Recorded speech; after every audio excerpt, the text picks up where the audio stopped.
All right, welcome back to the channel, everyone. I am here with Laurel Stucky. You can call her a challenge champ, a challenge legend, or Dr. Stucky. Either of those names work. Welcome to the channel, Laurel. Thank you so much, Brianna. Is it Brianna or Brianna? Brianna. Perfect. I always go with the first instinct because I feel like every time I deviate from what I say or what I think, it's wrong. Right. You guys may know Laurel from the challenge or other MTV shows throughout her career. Laurel, I really wanted to interview. The reason why I reached out to you because I really wanted to get to know you outside of the challenge and you kind of how the MTV molded you and how outside influences molded you as a person. Well, thank you so much for contacting me. I checked out, what you're doing, and I really thought that it was cool that you take, um, what you say to be ordinary people, but what they look like to me is extraordinary people. You know, and I love what you're doing. So that's why I joined you today, even though I haven't really done interviews in a really long time. This is my second interview, maybe in a very long time, aside from one that I did with Johnny, who is somebody that I know. So And I can't say thank you enough. So if you're ready, I'm ready. yeah, what's up? Let's talk a little bit before the challenge started. I know that you grew up in Detroit, Michigan. What was life back then for like 16-year-old Laurel? What was the norm for you? 16-year-old Laurel was going to volleyball practice. At the time, I was on varsity volleyball, and that was my second year. I was nominated as captain as a sophomore. So that was relatively interesting because normally juniors and seniors get nominated for being captain, but I was nominated to be a captain my sophomore year for my team. We were league champs. We had a very tight knit group of girls, and it was one of the best teams I've ever been on. I've been on multiple teams in my life, but that one holds my heart. And so, yeah, I was just going to school, focusing on academics, and I was playing volleyball, playing soccer, swimming, all the sports that you could imagine. But volleyball was my main sport. And yeah, really just keeping to myself and traveling for games, and it's pretty much it. I wasn't really like a big um dater. So, you know, I know that like in high school, most people like dating and figuring out like who their boyfriends are going to be and whatever. Like that was never my focus, was always volleyball and academics. All right. I know in past interviews you've given credit to your dad for building you to be the strong, independent person. How much do you give credit to your parents about raising you into the person you became today? How much of their influence is the reason why you are today? Well, I think just in general, my parents are still together, so that is a huge difference with the norm, I would say, from today's society. A lot of people have divorced parents. So I really, I mean, the only thing that I can think of is to say that they're monumental in who I am as a being. Not only am I, you know, genetically made up almost exactly the same as both of them, I am influenced by them and how they carry themselves and how they've carried themselves when I was just a sideline participant as a kid, you know? Um, my dad specifically, we really started to bond when he attended all of my volleyball games and was there in the stands, there coaching me essentially. Like we had our coach, but he was always there to remind me to believe. He had these cheers that he would make up, and yeah, I mean, he was integral in me developing as an athlete at that time. And because he's an athlete himself, he was a collegiate football player and a wrestler as well. So yeah, my mom, she's like the softer one. I would say I would say I'm exactly like my dad. And my mom is very soft. She's a everybody likes her type of person, which I don't get because like how is that possible? Um and and yeah, so I mean, she's just the easygoing one, and she was the one who supported me and was there for me if I needed anything emotionally growing up. And I could tell her everything and anything because when you tell, your mom, my mom, at least I'll say this, was a safe space that I could tell her anything. Even if I was angry, I could tell her what I was angry about. She never would repeat it to anybody else. And it's a spot that I could go to just say whatever I was thinking. Um, so I mean, they're my best friends. Um, which is weird to say because they're my parents, but like they're amazing people. Oh boy, hold on. The sun's changing here in Florida. So um but yeah, essentially they're my best friends. They maybe weren't like, or I guess I didn't realize that when I was younger, but um they're the best. I love hanging out with them. They're cool people. Like I bring them with me to concerts. I bring them with me to hang out with my friends now, and I just think they're the coolest. Are you an only child? Yeah. I am too. I'm the same way with my mom. We're going to concerts. We're going to the mall every Saturday. Where are you going? Oh, my mom and I are doing something together Yeah. every Yeah. Saturday. I love that. That's funny. All right, let's talk about the challenge. We know that you were looked at for Real World Brooklyn.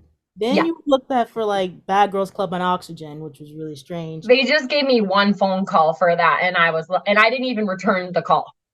Good. They called me. I was driving down the street in my hometown. I listened to the voicemail and I was like, "Oh hell no." You made the right decision. But then you landed on Fresh Meat 2 finally. Do you think Fresh Meat 2 is the best way for you to introduce yourself to the world? Because a lot of the times it was Real World and Road Rules, and you kind of get a backstory of those people before they made their way to the challenge. With Fresh Meat 2, it was like, here you go, rookies. The vets have their own storylines. You figure it out. I guess I really didn't think about any of that. I didn't think about the show as me introducing myself to the world. I really thought about it like this. Um, when I was in the casting for Real World Brooklyn and I made it to the finals, they fly you out to Los Angeles. I read the contract and it scared me. I told them it scared me. And I think that they wanted people who blindly signed the contract so that you'd be dumb on TV so that they could edit any way they wanted. They didn't want somebody that expressed concern for, well, this is my interpretation at least. They didn't want me because I expressed concern for how they were gonna edit me after I read the contract, because I was like, ooh, there's some things in here that like I don't think sound really cool.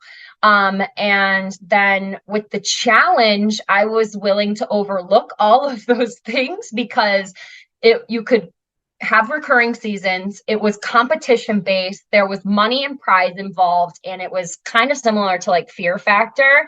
And I always wanted to be on Fear Factor, and even as a child, I wanted to be on Guts, which was on Nickelodeon. So it just was like it was an easy um thing for me to say yes to, but I actually was going to say no to it because at the time I was also doing an interview for my real life, for Anheuser-Busch of Boston.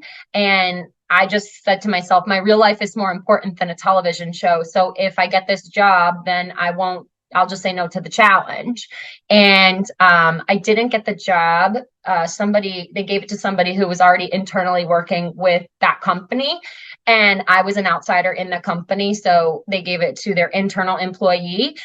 So I called the challenge. I was like, "Yep, I'm down," and then I got casted. And the day before I was leaving to go to Whistler, British Columbia, I got a call from Anheuser-Busch in New York City. They had gotten my name from Boston and they said, "Hey, do you want to work for us? We got your name." And I said, "Can I start in a month?" And they said, "Yep." So I left for Whistler, filmed Fresh Meat 2, and then came back and started my life in New York City. Just a bunch of boss moves, huh? Thanks.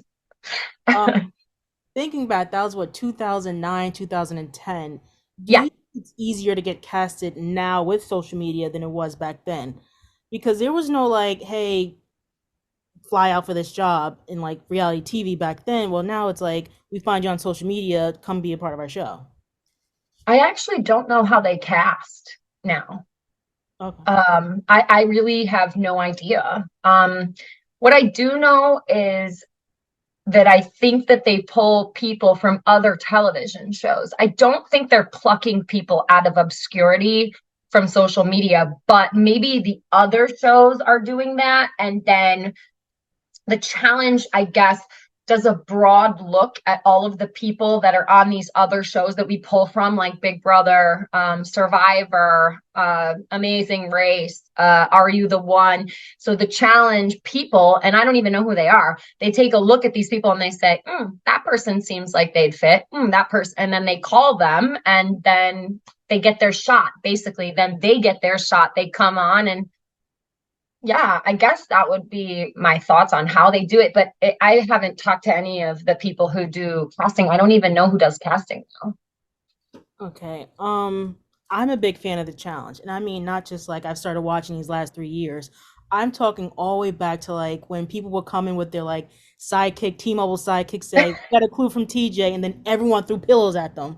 That Yeah, that's the that was my favorite like part of the challenge. Like the little stuff like that and the yeah. pranks were like the stuff you didn't see episodes that you guys would show like at the last episode. Those were like my days of the challenge. And it's clear that there's been a shift of the challenge since those days. Do you think people come on the show still to win the challenge, or do you think people are coming on, okay, I'm on MTV challenge, how can I get casted for another season or get my name out there? So I think it's a mixed bag. To answer your question, there's going to be a variety of reasons that people come on the challenge. Some people come on the challenge to overcome personal obstacles that they're dealing with on the inside. Some people come on the challenge to party and just have a good time in another country. Other people come on the challenge to compete and really show off what they're made of in terms of athletically, physicality, those types of things. Other people come on the challenge because they really just don't even know what they're getting themselves into, but it seems like a good opportunity, right? And then they get smacked in the face and they're like, I'm never coming back after this, like, because it's a shock to go on that show. And so it's really, honestly, it runs the spectrum of all of the things that I mentioned. And that's why the challenge is so difficult. And that's why the challenge is so difficult to win, is because you have to be able to observe, what does this person want? What does this person want? Are they here to win? No, they're just here for one check and they're fine with leaving in the first week. Or no, this person has their eyes set on the very end. So, okay, red flag, like be careful with that person. So other people come on now. There's a few people that are on that are doing things for television, which I don't like, because we're, even though I'm in the middle of when like the real world road rules started shifting over to the challenge, because it was real world road rules challenge and then it was the challenge. So I feel like I'm in the middle of from when it was like old school to now the newest, I guess, parts of the challenge where all these new people are coming on. The only thing that I don't like is when people come on and I hear them say, oh, I want to do this for a storyline. Like that pisses me off because I come from the era of we got casted for being real. So to me, that's like immediate, like fake person. And that bothers me, but they're in there. There's a few people that are in the process that are that way. Do you think the competition level has changed? Because I remember you guys used to kill each other over just like an MP3 player. Now there's like $1 million on the line. It's like, I don't want to get hit. I don't want to get hurt. Or I don't want to be the one to make this decision. Do you think competition, both physically and mentally, has changed? Competition has changed. Yeah, absolutely. Back so um it's that's an interesting question. I think from the era of Real World Road Rules Challenge, those people really just came on to party and have fun. And yeah, they were athletes at the same time, but it was less serious. And then I came in Fresh Meat 2, and um, at that point in time, there were some athletes on the show, like Landon, Darrell, Evelyn, like those are serious athletes. Um, and and I felt like I fit into that category as an athlete who came to compete. And then I don't know when it shifted, but I think it was gradual because I also think it had to do with the people that were cast. Because when I came in on Fresh Meat 2, there were still people there that really liked to joke and be goofy, and they turned everything into a joke. And now the only person that really does that is Johnny Bananas. So, like, he's outnumbered because it used to be a few people that literally kind of ran everything. And they were really big jokesters. So that's why you would see the pillows being thrown because they would be, goofing around with the new rookies. And that's why, like, those people were still residual people from the original Real World Road Rules days. And we've kind of, a lot of people are now not back. You know what I'm saying? A lot of those people, they are not on the challenge anymore. And so the only person who's goofy like that is Johnny. And like I said, he's outnumbered. And so if people are misinterpreting his jokes or misinterpreting his like style of playing, there's just it just there's a lot of factors at play. And it used to be goofy based on the majority of people that were being goofballs, but also there were some athletes in the mix. And now I think because there's people on the show that have watched the challenge for years and really wanted to, I guess, come in and play athletically or show what they have athletically. Maybe that's one of the reasons why it's shifted. I don't know honestly, but that's just my supposition because um having been somebody that's been on the show since 2009, I'm definitely not one of the oldest people that are on the show, but I've been on the show for a span of many years and I've seen many things and I've been on, shows since 2009. So that's my observation. Do you think they're taking themselves too seriously? Because back in I 2008, do. 7, and 9, you didn't have social media. Like, if you made a mistake on TV, it kind of just, that was the moment it happened, and then you forgot about it. Now it's like, it's going to stick with you for a while. Like, do you think that's the part of it?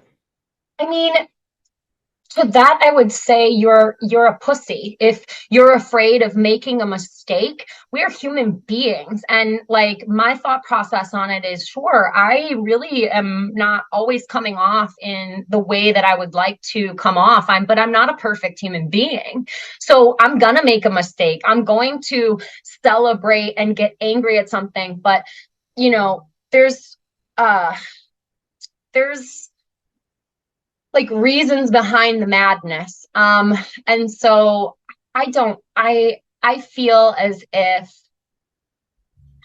um if somebody were afraid of coming across the wrong way, then that person is a pussy. Excuse my language, but like grow, like come to recognize that you're a human being, and putting a perfect image out there is actually detrimental because you don't get a chance to connect with people. I've connected with people over the years because of my mistakes, probably, and also because of the ways that I've opened up in on other shows and allowed, the real world side of me to come out and, socially date somebody that I've never dated before, like Nicole, or those types of things. So like what the challenge is it's a mixture of a soap opera and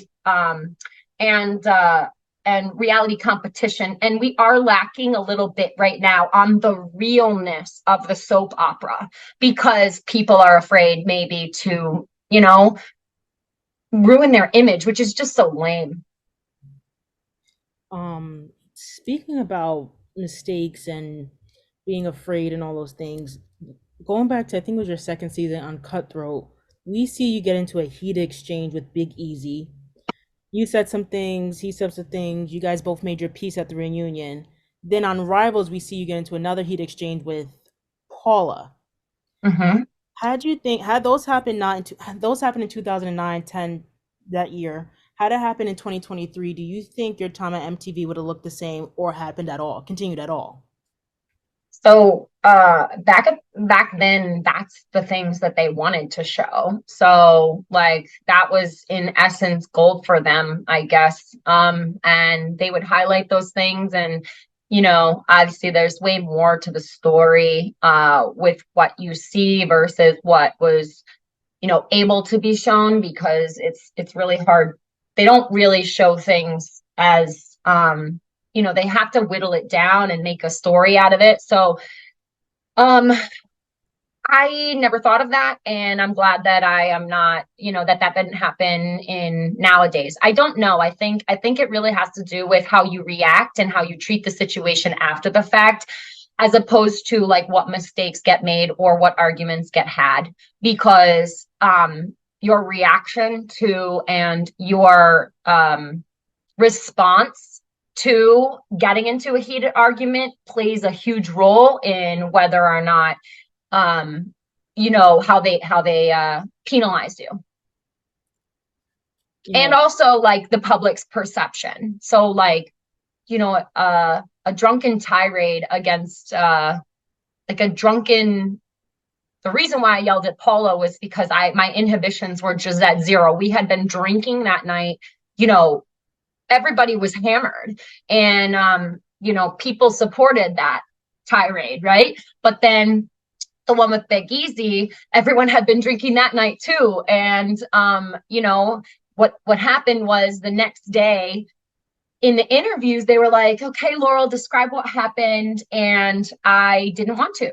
I thought, I was like, in my head, I was like, if I don't talk about anything that happened, then they won't show it. But boy, was I wrong. All they did was show it one sided with, him looking so innocent. And if I would have spoken up in interviews and said, well, he said this to me, and then they would have showed it. But they can only make a story based on what they have. And I didn't speak because I was dumb and it was my second show. And I thought, if I don't speak, they won't show it. They really like encouraged me to speak. Laurel, you want your story to be out there. And I just was like, nope. And so that's why it got shown the way it got shown. And, like that didn't look good at all. So uh yeah, that's that. I always say that if you took something from something and you learned something from something, then it was worth going through. What is something you took from those two situations that you took into your real life? Ooh, that I had a problem with alcohol, that I didn't know my limits, and that, being somebody who went to Michigan State University, which is a Big Ten, like gigantic party school, you have to have limits on the way that you drink. And I definitely did not learn my limits at Michigan State. You pushed your limits. You know what I'm saying? Like the tailgates for football games are insane. And, I don't know if you know anything about Michigan State, but like there's riots sometimes. Like they're insane. Like if you follow Barstool U, Michigan State, like that's how I learned how to drink. So that in combination with personal, uh, some more personal components to how I learned to drink um, made me not learn my limits. And so when I saw that, I was really embarrassed. And I realized, okay, I can't drink like that anymore. And so I got a handle of that. Let's talk about more of your competition and what comes when Laurel comes on the scene for a challenge. On an episode of Ride or Dies, I remember specifically you were in a daily challenge, you were digging, and you're doing digging, and clearly just wasn't going in your favor. Mm-mm. Cut to your interview and it says, and you said something that really, got me thinking, you got a little emotional about it. I'm supposed to be this champ and I can't even get a bag out of the ground. Where is that pressure coming from? Is it coming from you internally or the expectations everyone puts on you? Like, oh my God, it's Laurel. You got to be watch out for Laurel. Laurel's the one to beat. Like, where's that pressure coming from in that moment? It just comes from me because I want to be perfect. I want to win every single time, no matter if I'm out of shape, no matter where I am in life. Like it comes from me just wanting to be the best. And athletically wanting to get W's. So yeah, that comes from me. But with that, with that being said, I had just graduated veterinary school. I hadn't worked out really in 4 years. I was like overweight for me, for my standards. Was so focused on studying, which is not a bad thing, but it really caught up to me, And that specific day, I should have chosen Jack to do the digging and me to do the flying, but I kept making the wrong team decision for our team. And I thought, I would ask Jack, I would say, like, what do you want to do? And then he would tell me what he wanted to do. And then I would put him in that position. But I was just, I just wasn't in the best frame of mind on Ride or Die. I had low self-confidence at that point, which then has since been reinstilled. But I wasn't in my best spot, and I couldn't get it right. No matter what I was doing, like I said, for our team decisions, I was placing Jack in the wrong spot and placing me in the wrong spot. And I should have put Jack in the digging portion and I should have done the swinging. But um but yeah, it was just bad decision making and me just being frustrated because that was the decision that led to me leaving the game. So you're seeing me upset because yeah, one bad decision, yeah, two bad decisions, but like just constant poor decision making from me, from my team, caused us to go home. So I was frustrated. Um, do you ever have anxiety when you come onto these things? Because it's not just Laurel's the girl to be on the show. Laurel is the person to be for everyone. And it's everyone, we gotta get Laurel, we gotta get Bananas out, we gotta get West out every single season. Were you ever want a season where like I'm just like no one like I'm just like leave me alone, I'm fine. I'm not trying to come after one, but everyone's coming after you. No, I don't get anxiety from that. I kind of just know what I'm getting into when I show up and I'm ready for people to attack me.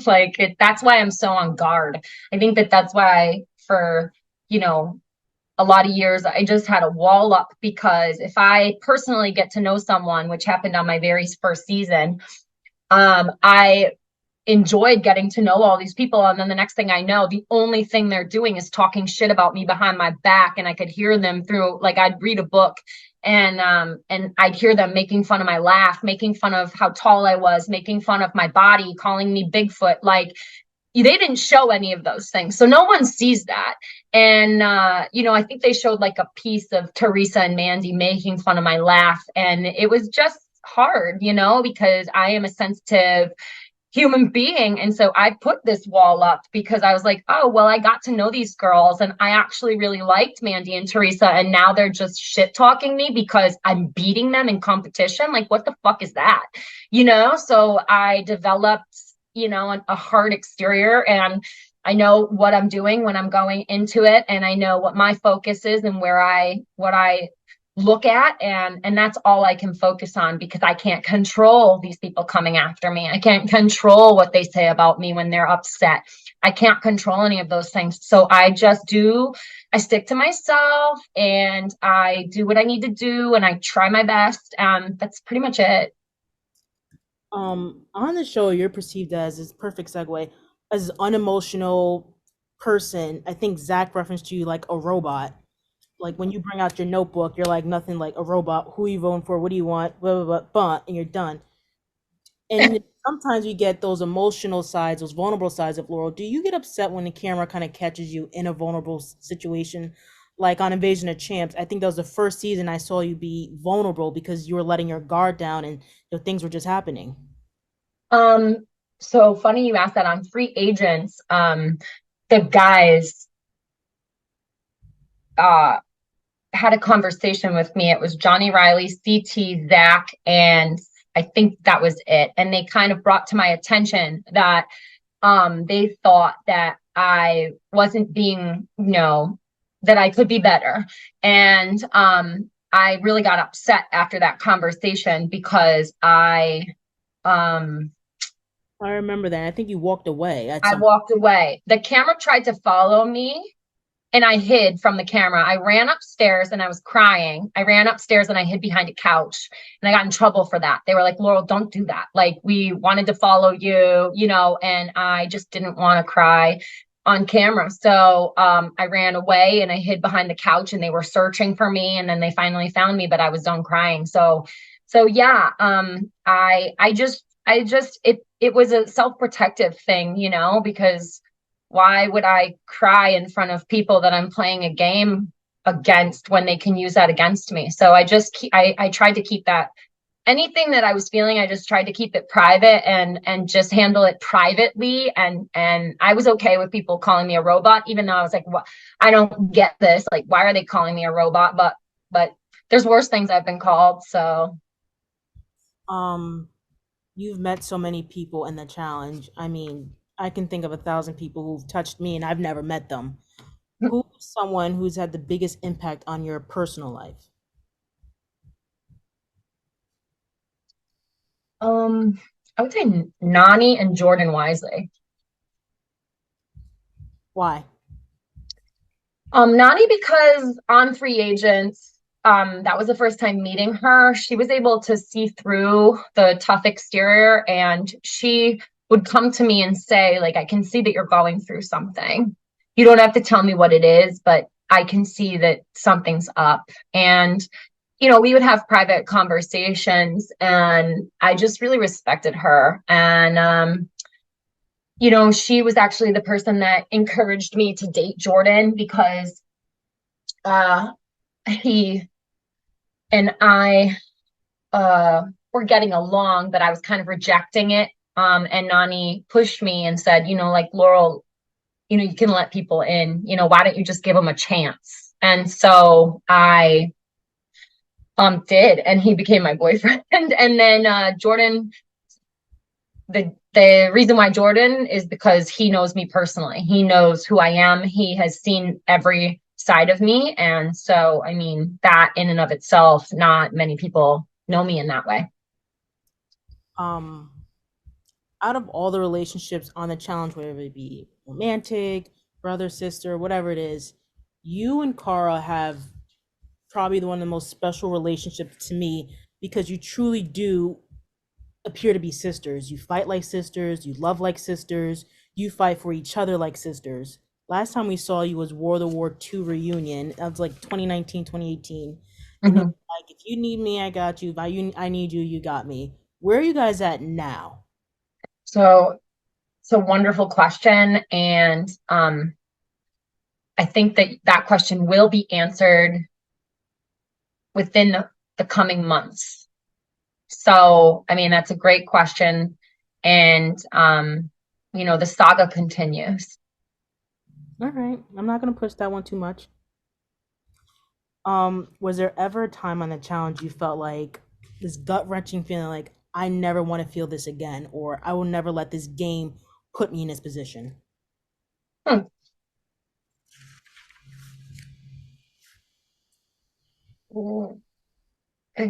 Let the game put me in this position. In a sense, like I kind of got cornered into now I have to make this decision that I don't want to make. I got cornered into, or you don't let that get to you at all. Cornered. I don't ever feel like I'm getting cornered. I kind of I take things day by day. So, um, and I'm always constantly changing my approach based on, what's happening.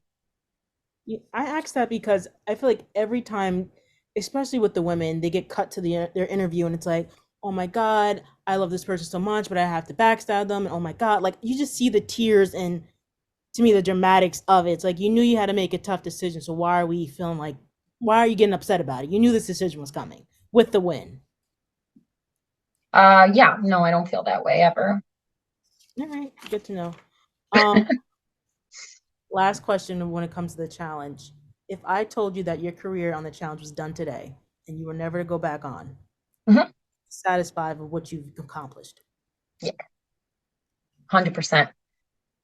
Especially with some of the things that are coming out within the coming months.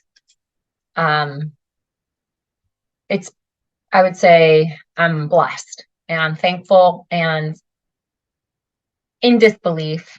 Like, how did I even get myself in this position? Do you know what I'm saying? Because I really am just like a normal person, like from Michigan. So like I was born in Pontiac, Michigan, and Metro Detroit. I'm just a regular girl that decided that why not try some of these things because I had an interest in it, and it's turned into what it's turned into, which is quite surprising and interesting, and it's a cool part of my life. I've got lots of parts are that I there's just many facets to who I am as a person, and also what I do in my life, and it's just one part of my life. So it's a really cool part because I get to travel, I get to meet new people that come from different backgrounds. It taught me so much about just the world in general, and learning about other people and where they came from and different backgrounds that I would have never really been able to experience if I didn't do the show, because it really puts you in tough positions sometimes. And on top of that, it's aired on television. So, there's not only do you get like free travel and beautiful mansions and the ability to compete and ride in helicopters and do all those fun things, you get to meet these people that I would have never met if I just did not do the show. So there's so many cool components to being on the show that if this was 2009 Laurel doing this interview, I was so self-focused and so winning focused that I probably wouldn't have even stated that. But now, being somebody who's been doing this for 14 years, that's one of the cool things that I'm starting to really enjoy, and I only now see it as this blessing, and I feel lucky. Like I said, I really don't know how I even got here. So All right. Thank you so much for doing this with me. You guys, because as always, can follow me on Instagram at Tell Me All About It. You can subscribe to the YouTube page down below. As always, you can find Laurel on Instagram and Twitter at Laurel Stucky. Laurel, I can't say thank you enough for doing this with me. thank you. It was a great interview. Your questions were insightful and thoughtful, and I can see that you are a longtime challenge fan, and it was a pleasure. All right. See you next time. Bye, everyone.